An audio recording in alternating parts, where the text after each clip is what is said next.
Hoje eu tratei de mostrar aos eleitores do meu estado e que me mandaram para o Senado um pouco do balanço desses 6 meses de mandato, ressaltando algumas iniciativas que aparentemente poderiam contrariar a pregação que eu fiz, que não seria uma formuladora de leis, porque acho que o Brasil tem leis suficientemente numerosas. O importante é agilizar as que estão em tramitação e fazer com que as que existem sejam cumpridas. No entanto, ao chegar aqui no mandato, no exercício do mandato, percebi que existe um vazio muito grande de muitos aspectos da legislação, e algumas delas em iniciativas como na área da Previdência, um projeto que eu tomei a iniciativa de fazer, liberando as pessoas com mais de 60 anos no regime geral da Previdência ou do INSS do pagamento do imposto de renda.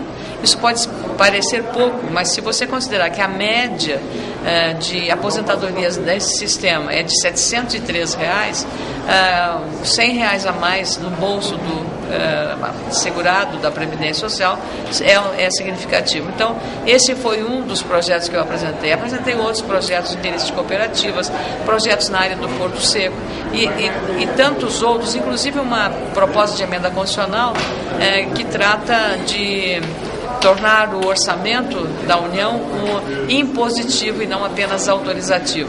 Essa é uma iniciativa que foi tomada pelo ex-vice-presidente da República, José Alencar, que já nos deixou, e que, quando senador, apresentou essa única iniciativa desta PEC. Quando ele morreu, eu tratei de resgatar essa iniciativa dele e reapresentei esta proposta de emenda constitucional.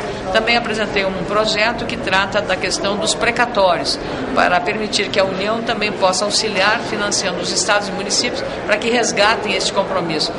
O Estado, como ser institucional, obriga o cidadão a pagar tudo, centavos, cobrando com juros, mora, correção e assim por diante, criando vários problemas ao cidadão que não cumpre as suas obrigações. Agora, o Estado não cumpre a sua obrigação de pagar precatórios e nada acontece em relação a isso.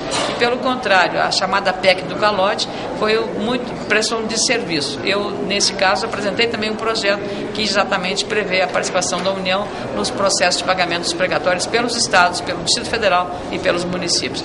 Foi um semestre muito rico para mim, um grande aprendizado. Eu cheguei aqui com alguns preconceitos, logo depois daquela agonia que o Congresso teve, especialmente o Senado, dos atos secretos. Aquilo serviu de lição, e essa lição foi absorvida com muita competência pelo presidente José Sarney, que tomou medidas saneadoras importantes, reduzindo gastos. Mas eu chamo a atenção no projeto do senador Ricardo Ferraz a respeito de um ponto fundamental aqui no Senado. E eu, como comunicadora, posso fazer isso por entender um pouco dessa matéria. É preciso preservar o serviço da TV Senado, da Rádio Senado e dos outros veículos que compõem a Secretaria de Comunicação do Senado Federal, porque é por esses veículos, e a audiência do Senado prova a sua importância perante a sociedade, é de demonstrar aos brasileiros e brasileiras como o seu parlamentar está aqui agindo. E ele tem a capacidade, assistindo pela TV Senado, ou ouvindo pela Rádio Senado, ou lendo o noticiário da Agência Senado, o que está fazendo o seu deputado ou o seu senador. No caso do Senado, especificamente, eu estou impressionada com a audiência que a TV Senado tem e recebo mensagens do Brasil inteiro. Mais do que isso, nós fizemos algumas audiências públicas na Comissão de Agricultura do Senado. À tarde, nas sextas-feiras, faremos uma outra no dia 5 de agosto, em que há uma participação interativa.